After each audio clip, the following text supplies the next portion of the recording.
Assalamualaikum warahmatullahi wabarakatuh. Nama saya Nur Fitri Syahidah dari jurusan Pengembangan Masyarakat Islam UIN Sunan Gunung Jati Bandung. Baik, pada kesempatan kali ini saya akan menjelaskan tentang macam-macam bencana, kemudian bencana yang ada di dalam Al-Quran, ada urgensi mitigasi bencana, dan bagaimana seorang muslim menyikapi sebuah bencana. Selanjutnya ada pentingnya manajemen penanggulangan bencana. Baik, langsung saja. Macam-macam bencana itu ada 3, yaitu bencana alam, bencana non alam, dan bencana sosial. Contoh dari bencana alam yaitu geologi dan hidrometeorologi. Contoh dari geologi adalah gempa bumi, tsunami, longsor, gerakan tanah, dan gunung meletus. Selanjutnya contoh dari hidrometeorologi. Contohnya itu ada banjir, banjir bandang, angin topan, kekeringan. Selanjutnya ada bencana non alam. Bencana non alam itu ada biologi, lingkungan, dan teknologi. Contoh dari biologi ada epidemi, penyakit hewan atau tumbuhan. Selanjutnya itu ada lingkungan. Contoh dari lingkungan yaitu kebakaran dan penggundulan hutan. Selanjutnya itu ada teknologi. Contoh dari teknologi yaitu kecelakaan transportasi, gagal teknologi, dan industri.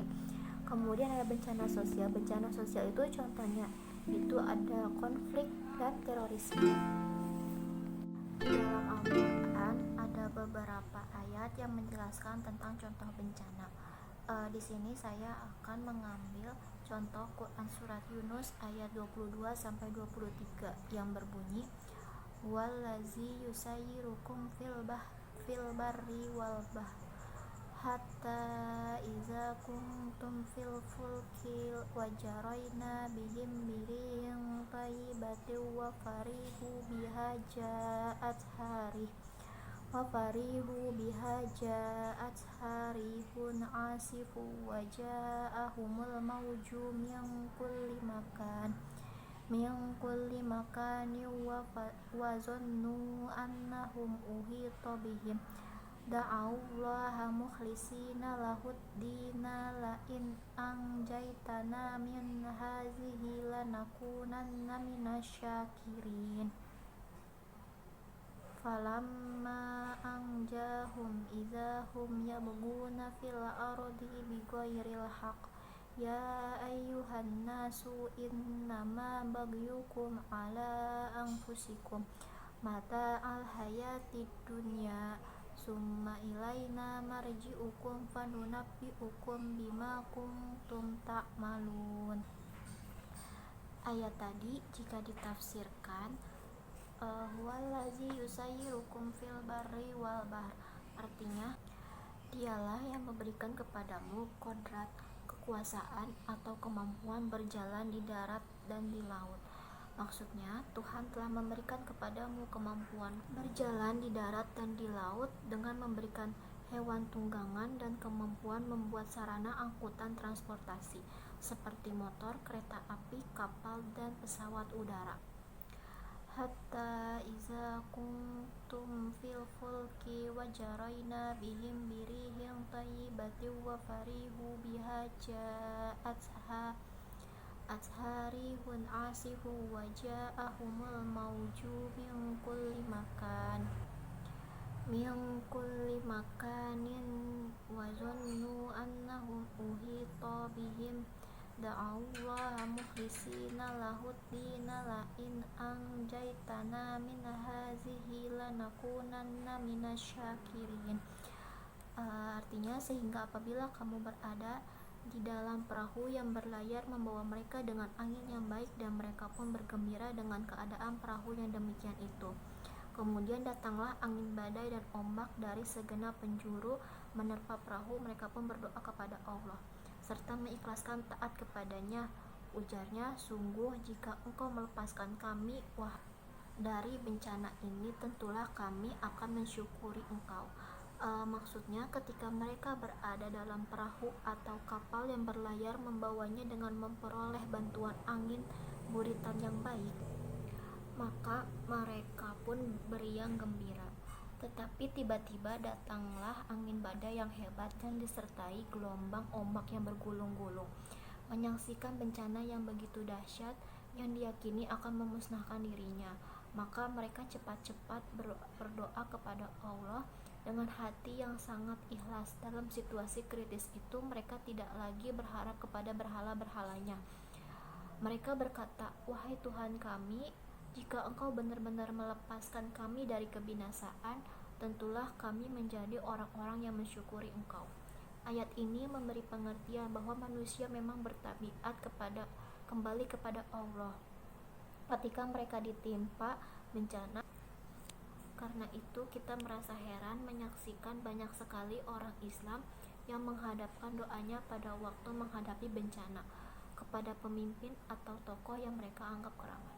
Kemudian ayat selanjutnya, falamma anjahum izahum yabghuna fil ardi bighairil haqq, yang artinya maka ketika Allah melepaskan mereka dari bencana itu, tiba-tiba mereka kembali berbuat zolim di muka bumi dengan cara yang tidak hak atau benar. Maksudnya setelah Allah melepaskan atau menyelamatkan mereka dari bencana yang dihadapinya, mereka kembali mengadakan kezoliman di bumi dan mengadakan kekacauan yang semuanya itu mereka lakukan dengan tidak berdasar kebenaran. Ya ayyuhan nasu innama bagyukum ala anfusikum. Ya ayyuhan nasu innama bagyukum ala anfusikum mata'al hayatid dunya, yang artinya, wahai manusia, sesungguhnya kezalimanmu untuk dirimu sendiri, yang kamu peroleh dari itu hanyalah kenikmatan hidup dunia. Maksudnya, wahai manusia, sadarlah kamu bahwa kezalimanmu sebenarnya untuk dirimu sendiri, karena akibatnya akan kembali kepada kamu. Dengan kezalimanmu itu, kamu hanya memperoleh kenikmatan kebendaan hidup dunia yang akan lenyap, sedangkan siksa Allah akan kekal menimpa kamu. Sekurang-kurangnya tekanan jiwa akan selalu menggelisahkan hatimu. Summa ilaina marji'ukum fanunabbi'ukum bima kuntum ta'malun, yang artinya kepada kami tempat kamu kembali, lalu kami beritahukan apa yang telah kamu lakukan. Maksudnya mereka pun kembali kepada Allah pada hari kiamat kelak. Allah akan memberitahukan kezaliman dan kecurangan yang mereka lakukan sewaktu hidup di dunia dan memberikan pembalasan yang setimpal. Tafsir tersebut ada di dalam kitab tafsir Al-Quranul Majid An-Nur Jilid 2 dengan mufasir Tengku Muhammad Hasbi As-Sidki. Selanjutnya membahas tentang urgensi mitigasi bencana. Mitigasi bencana merupakan serangkaian upaya untuk mengurangi risiko-risiko bencana. Maka dari itu, mitigasi bencana sangat penting dilakukan untuk mengurangi faktor-faktor yang mendasari munculnya risiko serta menciptakan kesiapsiagaan terhadap bencana. Kemudian, bagaimana caranya seorang muslim menyikapi sebuah bencana? Di dalam Al-Quran, bencana diinterpretasikan dalam beberapa sebutan, yaitu ada musibah, bala atau ujian, fitnah atau cobaan. Dalam hal ini membuat seorang muslim bijak dalam menyikapi makna dalam setiap bencana. Bencana bisa dijadikan sebagai reminder atau pengingat untuk diri sendiri sebagai penghubung untuk menambah kedekatan kepada Allah Subhanahu wa Ta'ala. Bukan sebaliknya menyalahkan orang lain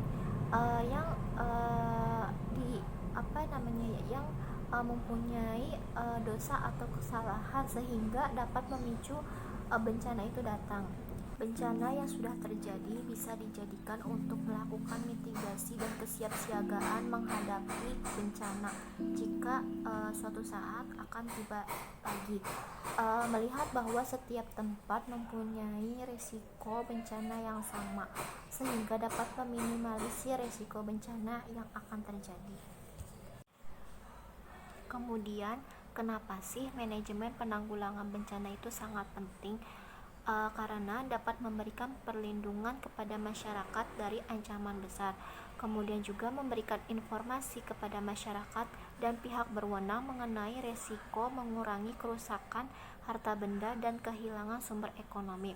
Selanjutnya ada mempercepat proses pemulihan, kemudian ada meminimalisir jumlah korban manusia serta kerusakan harta benda dan lingkungan hidup, mengurangi kerusakan dan kerugian yang lebih lanjut. Selanjutnya ada menjamin terselenggaranya penanggulangan bencana secara terencana, terpadu, terorganisir, dan menyeluruh. Oke, sekian untuk video kali ini, semoga bermanfaat. Jangan lupa ditonton sampai selesai dan di like kemudian di komen. Wassalamualaikum warahmatullahi wabarakatuh.